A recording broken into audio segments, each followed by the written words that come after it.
As we grow older, words become heavier. The older I get, the less I speak.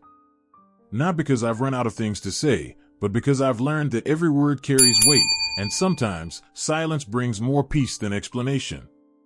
When I was young, I believed honesty meant sharing everything: emotions, stories, pain, dreams. I thought that keeping anything to myself was being insincere. But life has taught me that not everything is meant to be hidden out of shame. Some things are simply better kept within, because holding them quietly brings peace, both to ourselves and to others. I've realized not everyone needs to know what we've been through, what we lost, how we hurt, or what keeps us awake at night. Sometimes, speaking only lightens our own heart, but burdens someone else's. Keeping silent, on the other hand, allows things to pass gently, like a breeze through an open window, touching everything softly without causing harm. And through years of slow living and quiet observation, I've learned 5 things that I choose to keep to myself. Not because I've become withdrawn, but because I've come to value the quiet inside me, that sacred space where love lasts longer than words. 1. Mistakes from the past. I once had a neighbor named Mr. Thomas, a craftsman in his 60s. One quiet morning, as we sat on his porch sipping coffee, he told me about how, many years ago, he trusted a close friend and lost all his savings.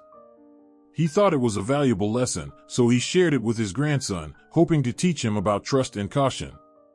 But later, he said to me, with a faint sadness in his voice, "Since that day, the boy hasn't looked at me the same. He still loves me, but there's a softness in his eyes, a pity I didn't ask for." I understood that feeling. When we speak about old wounds, we believe we're passing on wisdom. But often, the listener doesn't hear the lesson, they only see a scar that hasn't healed. And those who've already been hurt don't need another look of sympathy. I told Mr. Thomas, "You can still teach him, just don't tell everything." Lessons don't have to be long. Sometimes, a simple line like, "I once learned that trust is worth more than money," is enough. Some mistakes are meant to stay in our hearts, like a small pebble in our pocket, not to be shown off, nor thrown away, just kept as a quiet reminder that we survived. Silence, in those moments, isn't concealment. It's dignity, the kind that lets others still see us with respect, not regret. 2. Small matters of health.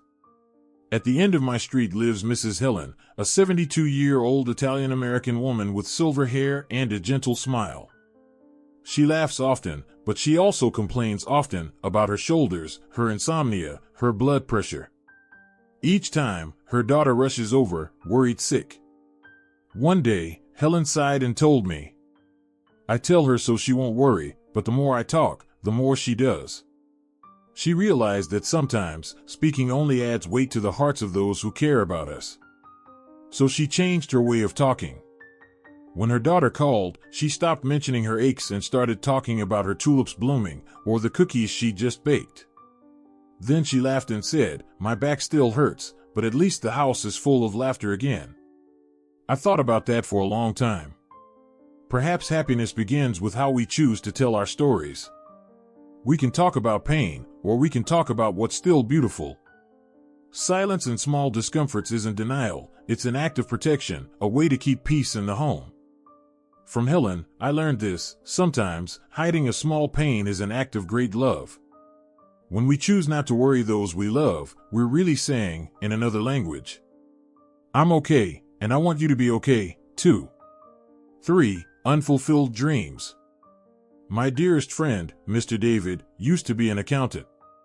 But inside, he always carried one unfinished dream: to become a painter. In his youth, he painted endlessly. But life swept him away, into work, responsibility, and family. One autumn afternoon, he showed me an old unfinished canvas and smiled. "I don't paint on paper anymore. I paint in my mind now, and somehow, I'm still living that dream." Once, he told this story to his granddaughter, thinking she'd find it inspiring. But she looked sad and said, "You gave up so much, Grandpa." And that's when David realized, the young often see unfinished dreams as regrets, not as quiet choices. They don't always understand that sometimes, living fully in the present is another kind of dream. I admired the peace in his eyes. He taught me that not every dream must come true to have meaning. Some dreams only need to live quietly inside us, like a keepsake that reminds us we once dared to hope. Now, whenever the afternoon sun spills across my window, I think of David. I, too, have dreams I never fulfilled, and yet I smile, knowing they're still alive, just in a different form. 4. Disappointment in family. Across the street lives Mrs. Caroline, a gentle woman who worked as a librarian for more than 30 years. She has one son, Henry, who doesn't care much for books. Instead, he wanted to open a small coffee shop. At first, Caroline was disappointed. Each time she visited, she'd gently say, "You should find something stable, dear. Business can be risky." Henry would smile politely, but after a few visits, he stopped talking about his cafe altogether. Then one morning, Caroline saw an article in the local paper, "The young cafe owner who brings positivity to the community." She told me later, "I realized my son didn't need someone to tell him how to walk, he just needed someone who believed he wouldn't lose his way." That moment struck me. So often, we're disappointed not because our loved ones are wrong, but because they didn't choose the path we would have. Even loving advice, if spoken at the wrong time, can wound. In such times, silence isn't surrender, it's trust. Trust that they will find their way, and that our love doesn't have to sound like instruction. Now, Caroline sits quietly in her son's cafe, sipping the cappuccino he makes for her. She smiles and says, "I've learned that silence can be its own kind of support." And I think she's right. Sometimes, the deepest form of love is believing the one you love will find their own way. 5. Plans for assets and the future. I have an old friend, Mr. George, who used to work at a bank. A man of order, disciplined and thorough. He once told me he had already discussed his will with his 2 sons. "I want them to feel secure," he said. But a few months later, he sighed. "Now, when they talk to me, it feels like they're talking to a document, not to their father." I understood what he meant.